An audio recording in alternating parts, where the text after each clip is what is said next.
नमस्कार, मैं सिरांधा आप सभी दर्शकों का अन्नदाता कार्यक्रम में स्वागत करती हूं। किसान हमारे देश के अन्नदाता हैं और वही हमारे देश के भाग्य विधाता हैं।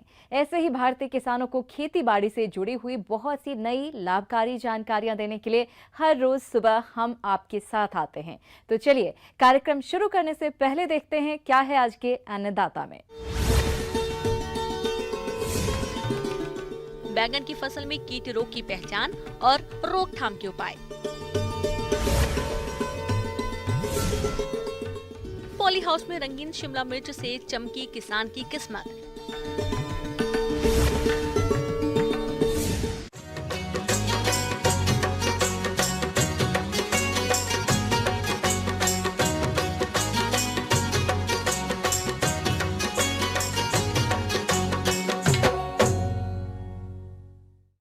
सब्जियों में बात करें बैंगन की तो इसकी बाजार में मांग वर्ष भर रहती है, जिसके कारण इसकी खेती करने वाले किसानों को अच्छा लाभ मिलता है। परंतु बदलते मौसम के कारण फसल में कई तरह के कीट और रोगों का प्रकोप होता है। यदि समय रहते नियंत्रण के उपायों को नहीं अपनाया गया तो फसल को भारी क्षति होती है। तो किसान भाई बैंगन की फसल में लगने वाले कीट रोगों का नियंत्रण किस तरह से करें, इस बारे में जानकारी दे रहे हैं डॉक्टर गोंदरा मार्डी।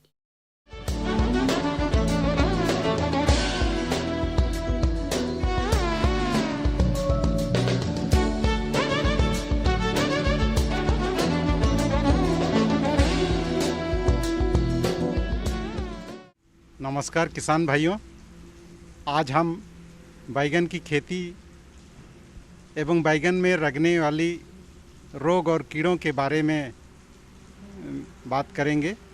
बैंगन की खेती सालों भर होती है और ये एक नकदी फसल है। इससे किसान को काफ़ी आमदनी होती है, लेकिन बैंगन में देखा गया है कि इस फसल में कीट और रोग काफ़ी तादाद में होती है और जिससे काफ़ी नुकसान होता है। उपज के साथ साथ इसमें बाज़ार भाव में भी कमी आती है। पत्र धब्बा, ये देखा गया है कि बैंगन के पत्ते में भूरा आकार का छोटे छोटे काफ़ी तादाद में धब्बा बनते हैं। आगे चल के ये धब्बा पूरे पत्ती में फैल जाते हैं और पत्ती बिल्कुल झुलस जाते हैं। तो इस बीमारी से बचाव के लिए किसान भाई आपको जैसे बेविस्टिन, इसका 2 ग्राम 1 लीटर पानी में घोल करके आप इसका छिड़काव करें। और एक बीमारी जो बैक्टीरियल विल्ट, जीवाणु मूर्छा जिसको बोलते हैं, ये काफ़ी तादाद में इसका भी नुकसान होता है और ये बीमारी एक बार लगने के बाद इसको ठीक करना काफ़ी कठिन होता है। किसान भाइयों, रोग के लक्षणों को जानने के बाद अब बारी आती है इस रोग की रोकथाम की। तो इसके लिए किसान कौन कौन से उपायों को अपनाएं, आइए जानते हैं। तो इसके लिए किसान भाई कुछ जैसे स्वर्ण शामली, स्वर्ण संपदा आदि किस्मों का प्रयोग कर सकते हैं। इसमें आपको फसल चक्र की अपनाना होगा। तो किसान भाई, ये जो बीमारी है आप इसको समेकित रूप से प्रबंधन कर सकते हैं। जैसे आप जब खेत की तैयारी करेंगे उस समय प्रति हेक्टेयर 2.5 से 3 कुंटल नीम या करंज खली खेत की जुताई करते समय प्रयोग करें। इसके बाद जब खेत की अंतिम जुताई करेंगे उस समय ट्राइकोडर्मा विरिडी 1 किलोग्राम प्रति एकड़ की दर से आप इसका प्रयोग करें। इसे भी बैंगन में जो बहुत सारे रोग लगने वाली है उसको रोकथाम अच्छी तरह से करते हैं। बैंगन की फसल में तना एवं फल छेदक कीट काफी नुकसान पहुंचाता है। ये कीट नए पत्ते और तने में घुसकर अंदर ही अंदर पौधे को खाता रहता है, जिससे पौधे सूखने लगते हैं। साथ ही जब पौधे में फल बनने लगते हैं तब ये कीट फल में छेद कर हानि पहुंचाता है। ऐसे फलों का बाजार में कोई भाव नहीं मिलता। इसलिए आप कैसे करें इन कीटों की रोकथाम, आइए जानते हैं। आइए अब हम बात करते हैं कीट के बारे में जो काफ़ी तादाद में नुकसान करते हैं। कीट में जैसे सबसे प्रमुख है तना एवं फल छेदक। ये कीट पौधा लगने के साथ ही पौधा को आक्रांत करते हैं और धीरे धीरे समूचा पौधा के साथ साथ फल को भी प्रभावित करते हैं। ये शुरू में तो तने को छेद करते हैं और जिससे पौधा मरने लगता है और फल फूल आने के समय में इसका आक्रांत काफ़ी ज़्यादा देखा जाता है और ये शीर्ष में उसको आक्रांत करते हैं और बाद में पूरा शीर्ष मुरझाने लगते हैं और बाद में ये फल को भी आक्रांत करते हैं और जिससे फल की गुणवत्ता के साथ साथ इनका बाज़ार भाव में भी कमी आता है। तो इसको रोकथाम करने के लिए किसान भाई आप हर एक 2-3 दिन के अंतराल पे उसका आक्रांत हिस्सा को काट के बाहर निकाल दें और उसके बाद आप कीटनाशक में जो नीम निर्मित दवा है या नीम का 5% घोल आप हर एक 8 से 10 दिन के अंतराल पे अगर आप स्प्रे करते हैं तो ये काफ़ी हद तक इसको ठीक किया जा सकता है। इसके अलावा जैसे लाही, ये छोटे कीट हैं जो पत्ती से रस चूसकर, पत्ती या मुलायम टहनी से रस चूसकर इसको पौधे को काफ़ी कमज़ोर करते हैं। अगर समय रहते अगर इसका उपचार नहीं किया जाए तो पौधा बढ़ने में काफ़ी दिक्कत होता है और ये पौधा कमज़ोर होने लगते हैं। तो इस लाही कीट को रोकथाम करने के लिए जैसे क्लोरोपाइरीफॉस नामक दवा 2 मिलीलीटर प्रति लीटर पानी में घोल करके आप स्प्रे करें। रासायनिक दवाओं का प्रयोग करने से पहले तैयार फलों की तोड़ाई कर लें, इसके बाद दवाओं का छिड़काव करें। फसल में दवा के छिड़काव के कम से कम 8-10 दिन तक फलों की तोड़ाई ना करें, क्योंकि इन फलों में भी रासायनिक दवाओं का कुछ न कुछ अंश रह जाता है जो मानव स्वास्थ्य को नुकसान पहुंचाता है। ब्रेक के बाद आप सभी दर्शकों का अन्नदाता में एक बार फिर से स्वागत है। चलिए अब रुख करते हैं अगली कड़ी की ओर।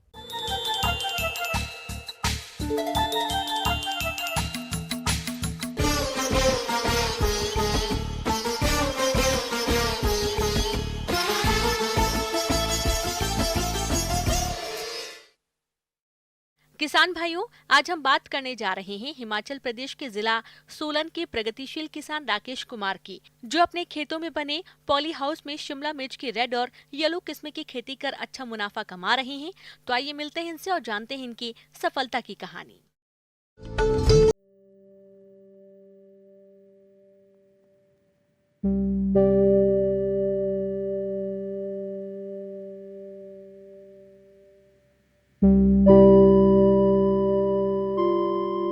शिमला मिर्च और टमाटर, खीरा, गोभी, अदरक, हर एक प्रकार की मतलब सब्जियां उगाते हैं जी। और हमारा मेन मोटिव ये है कि हम ज़्यादातर शिमला मिर्च ही उगाते हैं और टमाटर। तो मेरे पास पॉली हाउस बने हैं जी। तो मेरे पास पॉली हाउस 2000 स्क्वायर मीटर है जी। तो इसमें मेरी कैप्सिकम जो लगती है, रेड येलो कैप्सिकम लगती है जी। इसमें मेरे 10-10.5 हज़ार प्लांट लगता है जी। तो ये हम जो सीड है, ये हम सीड जो चूज करते हैं अच्छी क्वालिटी का करते हैं जी। इसमें जो सीड होता है ये रिजवान का होता है। तो ये सीड मतलब अच्छी प्रोडक्शन देता है और अच्छी क्वालिटी है। आज पाली हाउस में खेती करके किसान खूब लाभ कमा रहे हैं। पाली हाउस लगाना महंगा जरूर है, लेकिन सरकारी सहायता से लागत को कम कर सकते हैं। ये किसान अनुदान लाभ लेकर 2000 वर्ग मीटर में पाली हाउस लगवाए हैं, जिसमें अनुदान लाभ के बाद लगभग 10 लाख रुपए की लागत आई है। ये हमने जो शिमला मिर्च की प्लांटेशन है, ये मार्च 2 मार्च को हमने प्लांटेशन की थी जी। प्लांटेशन से पहले हमने इसमें पहले गोबर डाला था, फिर हमने ये बोई की थी जी बैलों के साथ। बोई करने के बाद हमने इसके बेड बनाए थे जी। बेड हमने बनाए थे 40 सेंटीमीटर का, इसमें नीचे का रास्ता था जी और 90 सेंटीमीटर का बेड था जी। इसमें बेड पे 2 रो लगती है जी। एक रो में प्लांट टू प्लांट की डिस्टेंस है 1 फुट का जी।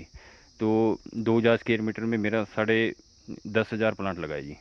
तो इसमें हम ड्रिप इरिगेशन लगा रखा है जी। हाथ से हम कोई सिंचाई नहीं करते इसमें।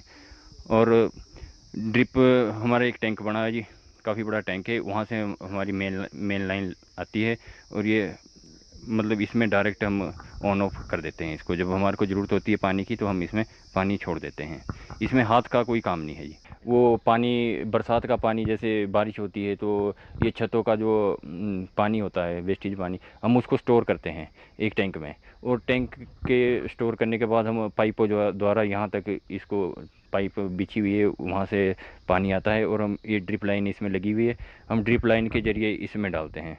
तो उससे हमारी ये है कि एक तो पानी की खपत हो जाती है क्योंकि बूंद बूंद से इसकी सिंचाई होती है, और दूसरा ये है कि हमारे पास इतना सोर्स पानी का है नहीं, तो हम सोर्स बरसात का ही हम पानी इकट्ठा करते हैं, उसी से ही हम इसकी सिंचाई वगैरह करते हैं। पाली हाउस में खेती करने में तकनीकी जानकारी लगती है। इसमें उर्वरक पानी काफी कम लगता है। सिंचाई के लिए सूक्ष्म सिंचाई तकनीक का प्रयोग होता है और इसी के माध्यम से पानी में घुलने वाले उर्वरकों का प्रयोग किया जाता है। इन किसान भाई ने सिंचाई के लिए टैंक बनवा रखे हैं जिसमें बरसात का पानी इकट्ठा होता है और उसी पानी का उपयोग सिंचाई के लिए करते हैं। हमने जब प्लांट लगाया तो प्लांट के 15-20 दिन बाद इसकी एक गुड़ाई होती है। तो गुड़ाई करने के बाद हमने इसमें एक मतलब थोड़ी थोड़ी हम इसमें जो है न्यूट्रिशन जैसे खाद देते हैं। तो खाद हम देते हैं पहले कैल्शियम नाइट्रेट विद बोरोन, तो वो देते हैं हम जैसे 500 स्क्वायर मीटर में हम देते हैं 200 ग्राम। तो फिर उसके बाद हम इसके थोड़ी 1-1.5 महीने के बाद जब प्लांट थोड़ा बड़ा हो जाता है तो हम इसके बेड बना देते हैं।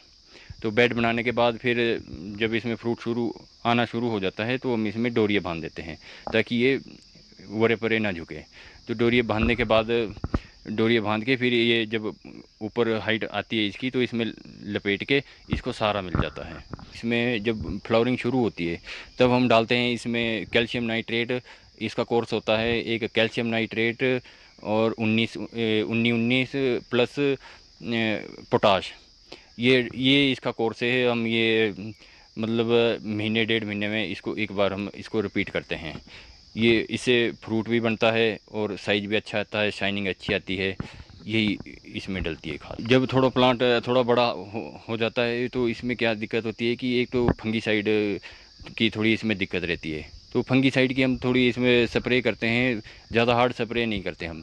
तो इसमें स्प्रे हम जैसे कॉपर प्लस सेप्ट्रोसाइक्लिन इसकी स्प्रे करते हैं। 15-20 दिन के बाद हम एक ताकत आती है वो करते हैं। तो बस ये हम 2 ही स्प्रे रेगुलरली रखते हैं, बाकी इससे अलावा हम कोई स्प्रे नहीं करते। अगर कोई कीट लग जाता है तो कोई थोड़ी नॉर्मल जहर वाली वो हम स्प्रे कर देते हैं इसमें, और बाकी ज़्यादा जहर से इसमें फिर फ्लावरिंग नहीं होती है। ये जो हार्वेस्टिंग है, हम हार्वेस्टिंग के लिए ये तैयार होती है। जुलाई 15 के बाद हमने पहली हार्वेस्टिंग की थी इसकी। तो पहली हार्वेस्टिंग के बाद जो है हमारे पास इसमें मतलब ये है कि काफ़ी अच्छी प्रोडक्शन थी, तो हमने इसमें से माल जो फ्रूट था वो काफ़ी निकाला है। तो हमने इसमें अभी तक हमने 10 से 12 बार हम हार्वेस्टिंग कर चुके हैं इसकी। इसमें ये है कि लास्ट तक जो है अभी ये फरवरी तक ये क्रॉप चलेगी फरवरी तक। अगर इसकी केयर रखेंगे हम तो ये फरवरी तक चलेगी। तो ये 10-12 हार्वेस्टिंग अभी इसकी और शेष बचती है जी। आधी हार्वेस्टिंग मतलब ये है कि इसमें 10 ये पर प्लांट से हमने 3 kg शिमला मिर्च अभी तक ली है जो अभी हार्वेस्टिंग की है। तो इसमें जो हमारे को औसताना जो रेट बैठा है मिर्च का पर केजी के हिसाब से वो 40 के आसपास बैठा है। और अभी जो ये हमने अभी और जो इसमें से शिमला मिर्च जो निकलेगी वो अभी 2 से 3 किलो और अभी पर प्लांट देगा। तो औसताना हमारे को ये लास्ट तक 5 से 6 किलो की एवरेज लास्ट तक ये शिमला मिर्च का पौधा हमारे एक पर पौधा देता है। तो इसमें ये औसत अब लास्ट में लगेगा इसका पता कि ये क्या औसत बैठती है। फसल की रोपाई मार्च में हुई थी जो कि फरवरी तक चलेगी। अभी तक इन्होंने 10 से 12 तुड़ाई कर ली है। रंगीन शिमला मिर्च के एक पौधे से लगभग 5 से 6 किलोग्राम तक उपज मिलती है। अभी तक प्रति पौधा 3 किलोग्राम तुड़ाई से 300 क्विंटल तक उपज ले चुके हैं और 250 से 300 क्विंटल उपज मिल सकती है। इस तरह से कुल लगभग 600 क्विंटल उपज मिलने की संभावना है। रंगीन शिमला मिर्च का बाजार भाव 35 से लेकर 100 रुपए तक रहता है। अगर औसत भाव 40 रुपए भी मानकर चले तो इनकी कुल आय 24 लाख रुपए होगी। तो उसमें जो खर्चा है वो हमारा लेबर खर्चा है, दवाई, सीड, ये सारा मिला के जो है 2.5 से 3 लाख के बीच में पड़ता है। हम दिल्ली या चंडीगढ़ में इसको सेल करते हैं। शिमला मिर्च की खेती में बीज, उर्वरक, दवाएं और परिवहन इत्यादि पर 3 लाख रुपए खर्च होते हैं, जिसे निकाल दें तो इनको लाभ 21 लाख रुपए की शुद्ध आय होती है। जहां तक बात है पाली हाउस की, तो 2000 वर्ग मीटर में पाली हाउस लगवाने पर लगभग 10 लाख रुपए की लागत आती है, जिसकी लागत रंगीन शिमला मिर्च की खेती में पहले साल ही आ जाती है। दूसरे साल से मिलने वाला मुनाफा शुद्ध मुनाफा होगा। ब्रेक के बाद एक बार फिर से आप सभी दर्शकों का अन्नदाता कार्यक्रम में स्वागत है। बढ़ते हैं अगली प्रस्तुति की ओर।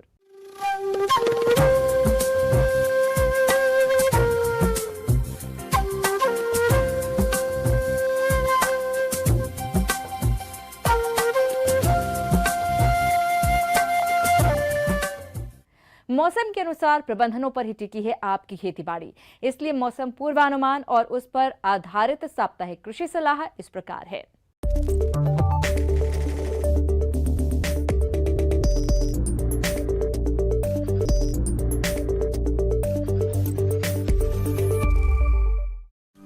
ग्रामीण कृषि मौसम सेवा भारत मौसम विज्ञान विभाग बीकानेर द्वारा भेजे गए मौसम पूर्वानुमान रिपोर्ट के आधार पर आगामी 4 दिनों के दौरान हल्के से मध्यम बादल छाए रहने के साथ दिनांक 5 और 6 अक्टूबर को हल्की बारिश होने की संभावना है।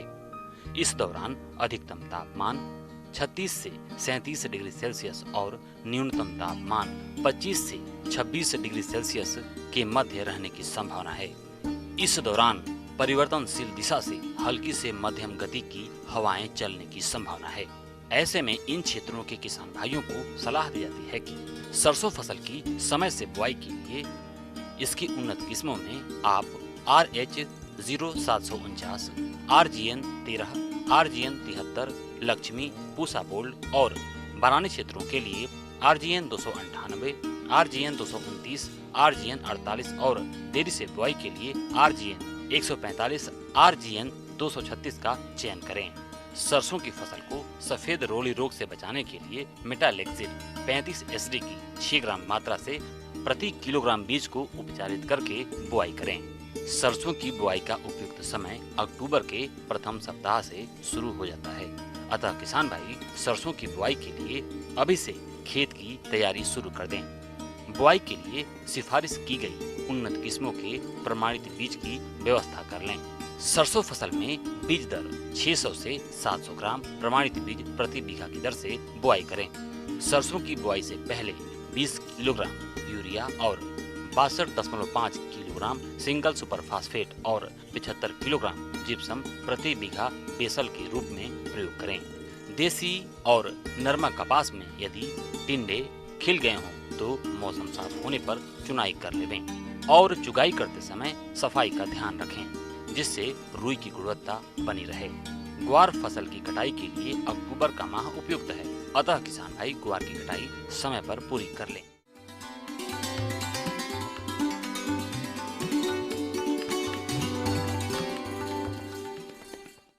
अन्नदाता हेल्पलाइन निःशुल्क फोन संपर्क सेवा के माध्यम से आपके द्वारा पूछे गए प्रश्नों में से 1 या 2 महत्वपूर्ण प्रश्न को हम अपने कार्यक्रम में शामिल करते हैं। इसी के तहत आज का चयनित प्रश्न और उसका जवाब इस प्रकार है। आज की अन्नदाता हेल्पलाइन में हमने जिस प्रश्न को शामिल किया है उसे पूछा है गांव खालपुर, जिला बांसवाड़ा के शिव प्रसाद ने। आपने हाइड्रोपोनिक्स तकनीक से खेती करने के बारे में जानकारी चाहिए है, तो इसके लिए देखिए कार्यक्रम का यह अंश।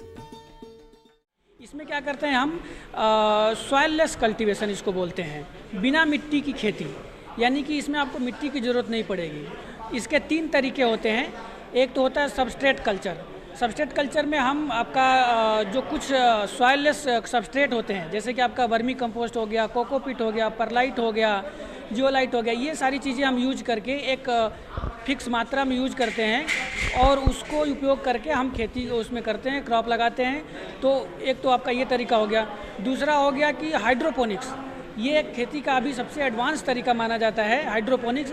इसमें कि आपका सिर्फ मिट्टी बिल्कुल नहीं यूज करते हैं हम आपका पानी यूज कर सकते हैं। पानी में ही आपका एक सिस्टम इस तरह से होता है कि हमारा जो क्रॉप है, जो प्लांट्स लगे हुए हैं, वो प्लांट्स को हम सिर्फ पानी में, उसकी जड़ें सिर्फ पानी में डूबी हुई रहती हैं और पानी में ही हम आपका जो जितने भी न्यूट्रिएंट्स हैं चाहे आपका वो नाइट्रोजन है, फास्फोरस है, पोटास है, ये सारे जो उर्वरक हैं ये पानी में ही घोल के, और वो पानी लगातार मूव करता रहता है और वो सर्कुलेट होता है, वो पानी वही घूम करके आता है, फिर वो फिल्टर करके हम उसको फिर से उसमें न्यूट्रिशन घोल करके और फिर से वो हम जो आपका प्लांट सिस्टम है उसमें उसको फ्लो कराते हैं।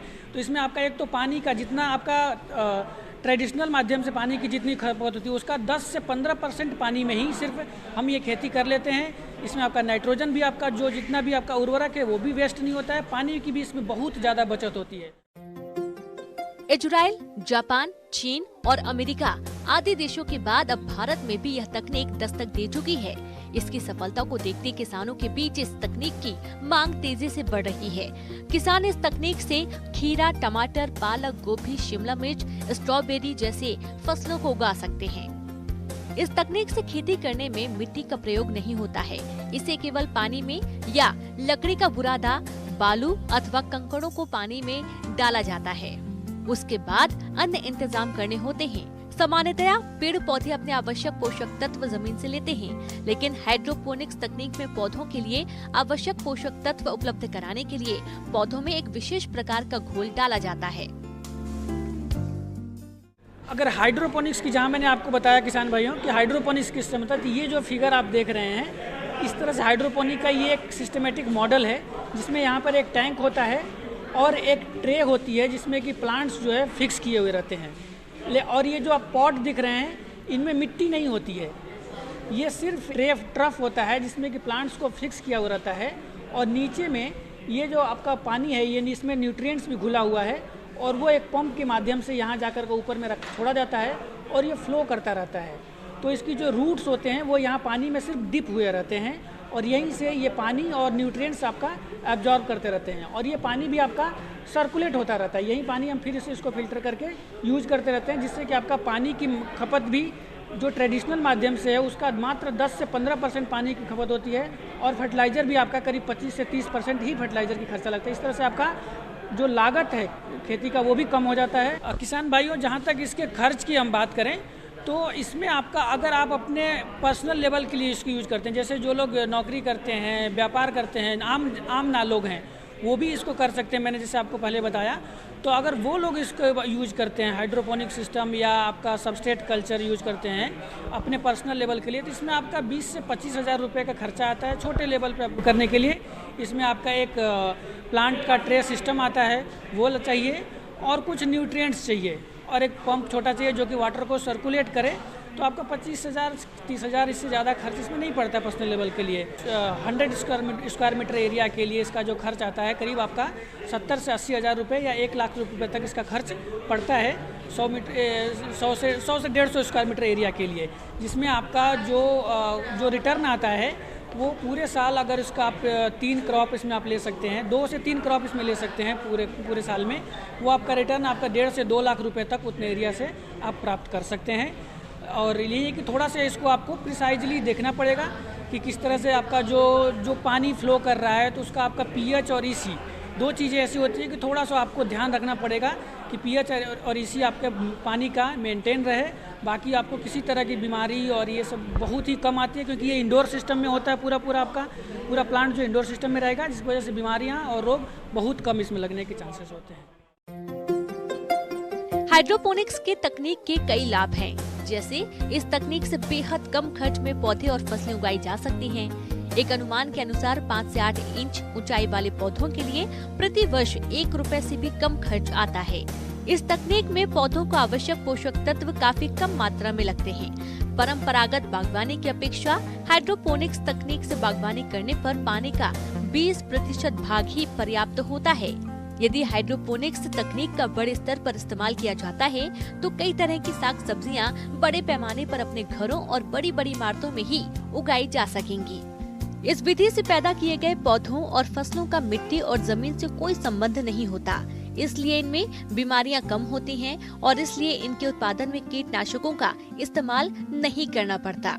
इस तकनीक से उगाई गई सब्जियां और पौधे अधिक पौष्टिक होते हैं। इस विधि से उगाई गई फसलें और पौधे आधे समय में ही तैयार हो जाते हैं। जमीन में उगाए जाने वाले पौधों की अपेक्षा इस तकनीक में बहुत कम स्थान की आवश्यकता होती है। किसान भाइयों, अन्नदाता आपकी सेवा के लिए संकल्प रत है। कृषि संबंधित समस्या एवं सुझावों के लिए आप हमें इस पते पर संपर्क कर सकते हैं। प्रोड्यूसर अन्नदाता, news 18 Rajasthan, Ramoji film city, Hyderabad 501512।